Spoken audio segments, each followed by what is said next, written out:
Lights, camera, traction.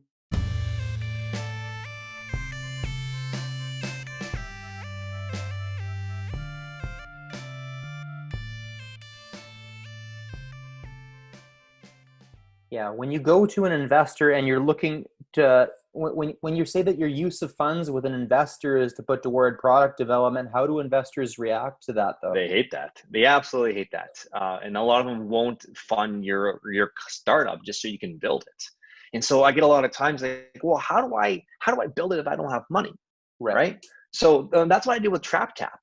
We even before we even had a product, we had a napkin drawing. I downloaded a 3D modeling software, and I learned how to actually 3D create this product. And I pre-sold $750,000 with it within 45 days before even having it. The hardest part for us was like, oh crap, we have to make this now, right? And that matters. And when I went to my first investor with this, his name is Permjot, and I said, Permjot, I said, we are TrapTab. We have a small IoT gadget, blah, blah, blah. He looked at me, paused, and said, Bryce, cut me off in 20 seconds. Said, Bryce, this is the worst idea I've ever heard in my life, right?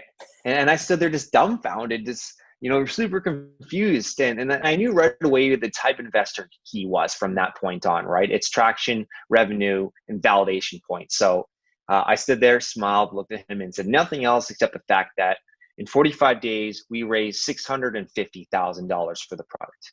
He looked at me, blinked a few times, and said, okay, where do I invest? So when you sold your first, when you started getting sales for TrapTap, you said you got $750,000 in sales, which I believe was all done on Kickstarter, correct?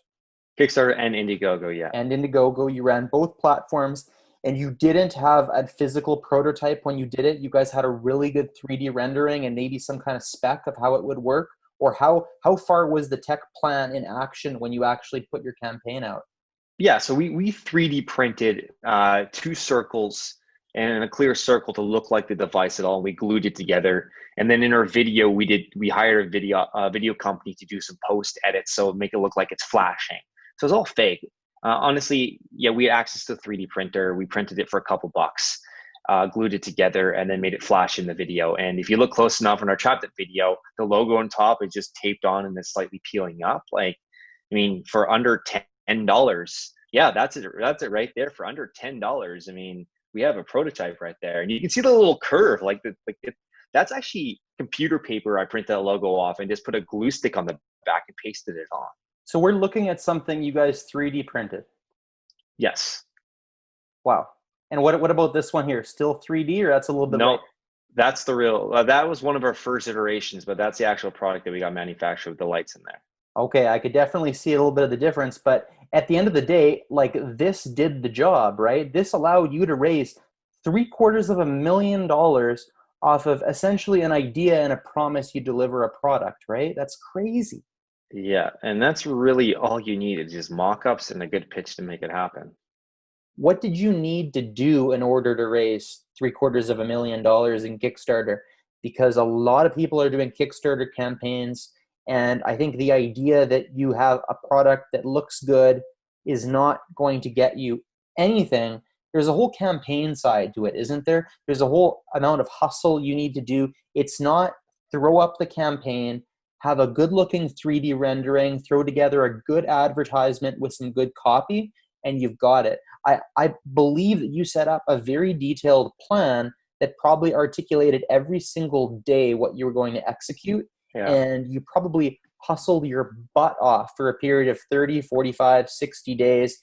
And then with all those other check boxes, with a good product, with a good idea, can you share what that period was like for you so that we can get a sense as to how hard you worked?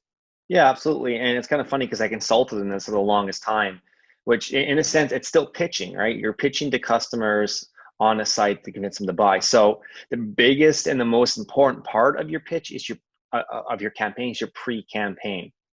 So Hmm. what does that mean? Building up your email list, getting people interested, going through the process of building your socials. When you launch in Kickstarter, you have 40 hours in order to get your goal to at least 50% funded, so you start trending on the first page. Hmm. Trending gets you more views and more subscribes and more purchases.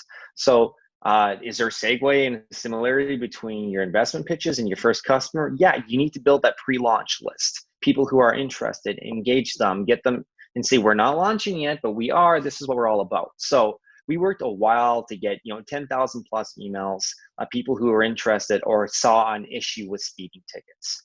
And same thing with your product. If you're pitching investors who see an issue within this industry, where you're presenting a bit of a solution, or your customers who have that problem that you're talking about, and you get them on this list, and you can tease them and say we're about to launch, or to say we have a solution ready, this is what it is.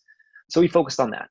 We built that up. We built up this audience. We built up a lot of social sharing and contesting, so that would go a little more viral.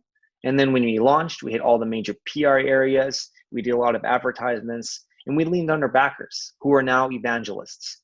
Evangelism marketing is massive. And if you get people who truly believe in what you are selling, they are going to stand behind you and pump and promote and tell everyone about it. And we made that a huge part of our campaign. So in order to get trending, you started with a pre-campaign. And one key success in your pre-campaign was you already had a list of people and their contact information that were excited about your product. Yeah. And if I'm going to go back a step from that, how did you go about getting that list? Is it something that you had to pay for? Is it something that you guys did bootstrapping? Is it something that you asked friends and family? Or how did you go about acquiring the list? Yeah, so we're fortunate in the fact that we had access to a list of a similar not similar technology, but a similar space through our business partner. But we doubled on top of that and actually started bringing in people through ads, through our own social networks, to posting out there, getting on sites like Product Hunt, getting on other PR startup sites. There's millions of them. You just got to submit. Aside from TrapTap, I've done this at other companies where we start from zero, where we went and we built up our email list. And it's the same thing. Get your network, build up to 100 to 1,000 people, do social contesting and social sharing, and do giveaway campaigns that grows that and makes it go viral, so you actually can get the 10 to 20,000 people you need to start with. Yeah, that seems like, a bit of that unfair advantage that you were able to build. And again, a part of that was, a part of it was unfair, right? You found a way to acquire information, which gave you a bump. And then you guys just hustled to build up that list. And I think a lot of people think that you launch the campaign and you get that list once you start the campaign. No, not at all. I mean, that list prior was from a different startup we worked on that failed.